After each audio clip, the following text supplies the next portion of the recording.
Hello, everybody. This is Douglas Bailey, and this is my proposal and presentation for Media and Info Literacy, a learning activity for young adults. Let's go ahead and get started. I wanted to begin with an intro to ISTE because that is where our standard is coming from. So, according to Zook, the International Society for Technology and Education, ISTE is the foremost organization in teaching technology in the classroom. As a result, the ISTE has more than a dozen quality standards for how students, teachers, administrators, coaches, and computer educators should approach technology in the classroom.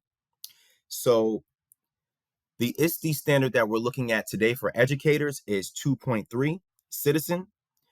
And one of the things that this ISTE standard implores us to do as educators is to inspire students to positively contribute to and responsibly participate in the digital world. So today's presentation will focus on one media literacy issue that I see and one info literacy issue that I see that affects my learners on an everyday basis.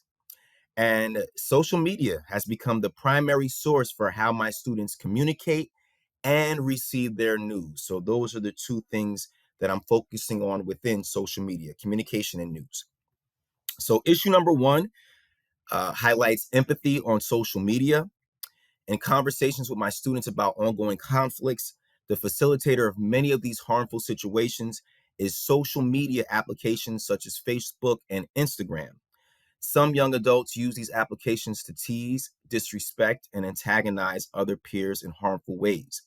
For example, a disturbing trend of inconsiderate responses to a person posting a death of a loved one, or perhaps an ill contrived comment about someone's state of mind or attire via a status update. So, an example, let's say there's an unfortunate uh, death of a young person due to stabbing. One thing that could happen or keep the conflict going is someone posting a knife emoji in response to the person posting a rest in peace to their friend. And that knife emoji is a violation to that deceased person's family and friends. And according to my students, social media conflicts is the number one reason behind disagreements. And even something as simple as liking a comment, if you liked the comment of somebody posting the knife emoji, it could draw that person into the dispute. So it's definitely something very serious that I want to focus on. So, why is issue number one relevant? Social media appropriateness and empathy are necessary for several reasons. One, it cuts down on conflicts that could leak into the classroom. Two, negative posts could be screenshot and used against learners in the future. We see that, now when it comes down to people uh, getting canceled because of comments that they've left, and it affects their employment opportunities and it affects them negatively in a social matter. On the flip side, though, posts that are positive and encouraging can significantly impact someone's mental health for the better. We can either help or hurt somebody. So I also like to go back to that old rule. If you don't have anything nice to say, don't say it at all. So I would like to instill that within my students when they are posting on social media. So learning activity number one is going to be a group discussion. And I need to talk to my students so I can find out why and how some of these conflicts begin. So, unlike older users of social media, in my experience, many adolescents do something I find peculiar: adding people to their network with whom they have issues or strongly dislike.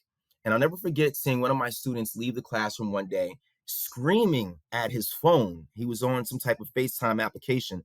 And the next day, when I asked him, who was he talking to?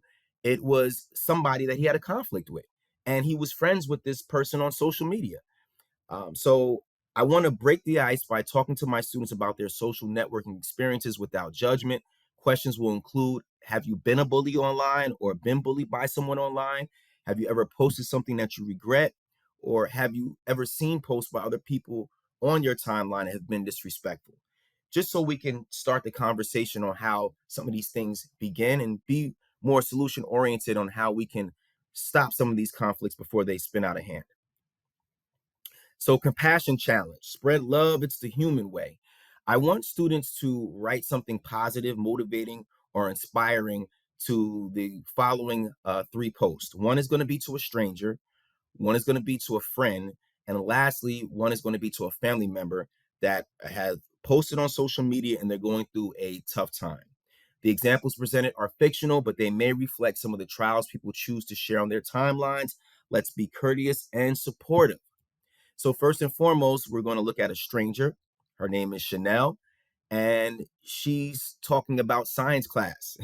It's going to be so hard. I know I'm not going to pass a GED test. So, I want students to write an encouraging tweet to Chanel, who is concerned about her GED exam.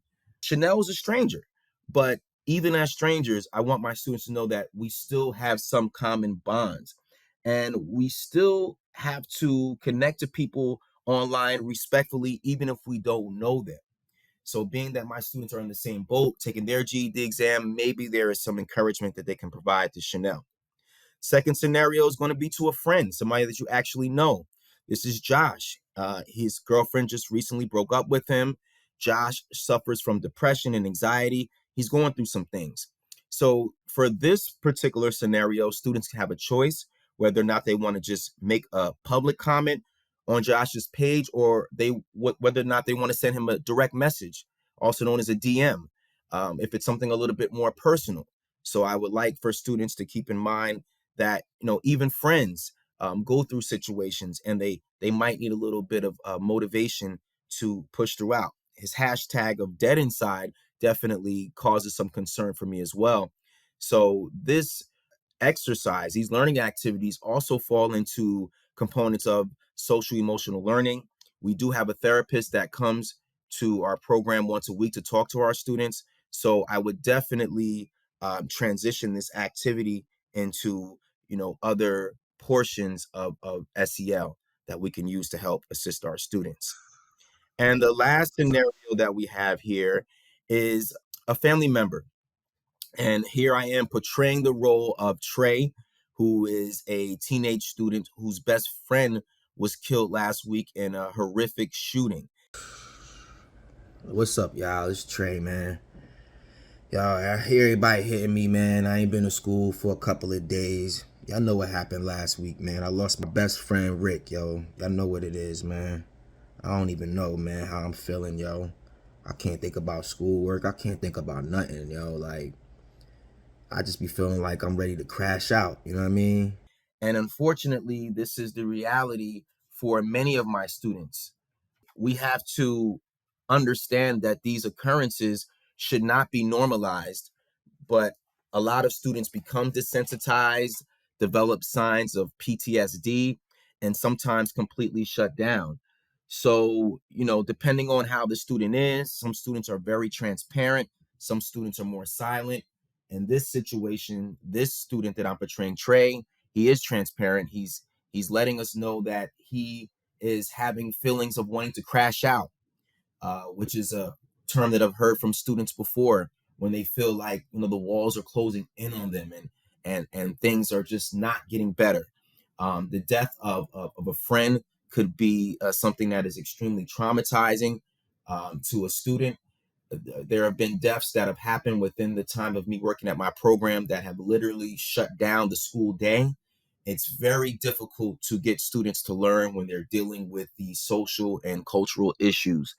Once again, I would like to connect this back to some type of SEL work, and then connecting it to the ISTE standard that we're using of citizen to make positive, socially responsible contributions and exhibiting empathetic behavior. So being that this is a family member, maybe a cousin that's at the school with you, I would like students to record a video or audio clip back to Trey, whatever they feel more comfortable with. Some students have been through this, so this could be triggering for them. So maybe they don't want to get on video. It might remind them of a similar situation. So they can record an audio clip, but I want them to encourage Trey to not only hang in there, but to not crash out. And unfortunately, situations like this have led to students dropping out of our program because they feel as if they can't move on. So once again, this is a very serious issue that we deal with within our program. All right, so issue 2 is going to talk about lack of the facts. The second issue with learners is foregoing the vetting process for stories they find on the internet. These stories are most commonly found in meme format and are easily consumable and readily shared. One of the tasks our students have to complete while orientation is a PowerPoint presentation about different viruses and diseases, so it's pertinent that they contain factual information. Okay, so why is issue number 2 relevant? Well, students not correctly vetting and double checking the validity of their shared story leads to distrust and a loss of credibility for them. It also negates all the time they spend on the project or assignment. For college bound students, it sends the wrong message on how to legitimately research in the future. It takes away the ability to think critically and analyze what information a learner may come across. And misinformation can have harmful and deadly consequences. So, we're going to see an example of that within the next couple of slides. So, first, we need to understand, why do learners fall into this trap, and why is misinformation so widely accepted on social media? First and foremost, I've heard this from my students, it's that celeb effect. The more followers a celebrity has, or a person has, or more likes that they have, the more credible they are. And the reason why this is dangerous is because followers and likes can be manipulated. You can buy followers, you can buy likes. So I always tell my students that you don't want to equate likes and followers with credibility, because that is not necessarily the case. Secondly, historically, mainstream news wasn't always trusted in certain communities. Television seemed to promote bias or stereotypes against certain people. So we've heard in the past, you can't believe everything you see on the news, because sometimes they have an angle that they're coming at. So that is something that has typically turned people off from watching mainstream news. Thirdly, it's easily digestible, those memes and those quick stories that we see on social media. It's not a lot of reading. And I've heard students say they don't like to read. Sometimes they want their news fast, quick, and social media definitely gives us that fast food. Nutrition, which would be like sitting down, researching, and reading, it takes time and effort that sometimes people don't have. Lastly, the misinformation may justify what the reader wants it to be. So if you were afraid of getting the vaccine and you just were totally against it before it came out, there would be information out there that would sort of co-sign what you're feeling. That supporting info is out there for people that don't want to look at another side. So the misinformation may just justify exactly what the reader wants it to be. For my students that were telling me about how, uh, you know, coronavirus will not affect Black people because of our melanin, that's what they wanted to believe. They just wanted to believe that there was no way that they were going to get sick. But unfortunately, that was not true. This was a Facebook post that one of my students shared with me, and he was adamant about its validity. He shared it with other classmates, who shared it with other people, who shared it with other people. And unfortunately, this was just an untrue story. And the truth was, minorities as a whole experience higher rates of COVID-19 cases and deaths than white people when data are adjusted to account for differences in age by race and ethnicity. So that's when we talk about, misinformation being dangerous. I knew, unfortunately, many people of color who were sick from COVID, some of which who died. And it was a very sad situation, and it continues to be a sad situation. So misinformation can be very, very dangerous. The learning activity I would like to use to help kids not get trapped is to use CRAP, which is an acronym for Currency, Relevance, Authority, Accuracy, and Purpose. It was created by librarian Sarah Kerpiel, and students will learn the importance of evaluating their sources by using this acronym CRAP. Okay. So the learning activity as a whole, I'm going to give students 3 different news stories from various websites. Some are going to be authentic. Some are going to be like The Onion, just satire sites. And I want them to use the CRAP checklist to go through the 3 stories to find out if the story truly is authentic. And there are the ratings there. So students will be able to write that down in their notebook or type that out and send that to me. And then from there, students are going to write a paragraph reflection on the importance of evaluating sources based on the CRAP method. So this is an additional sheet that I will give them so that they can double check, triple check the source that they are reading or the stories that they're reading that I provide for them. Okay. And just like I opened up the class with a conversation, I like to close the class with a group discussion using the Connect Extend Challenge via thinking routine from Project Zero, Harvard Graduate School of Education. They have a lot of great critical thinking exercises for students. So I want them to talk about, um, crap, and I want them to talk about making sure that the validity of their stories is accurate. So consider what you have just seen, read, and heard, and ask yourself, how are the ideas and information connected to what you already knew? And what new ideas did you get that broadened your thinking or extended it in different directions? Or what challenges or puzzles emerged for you in terms of info literacy? So we connect this last piece of info literacy in this activity to B and C of citizen, critically examining resources and using tools in a safe, ethical, and legal practice. So here are my references.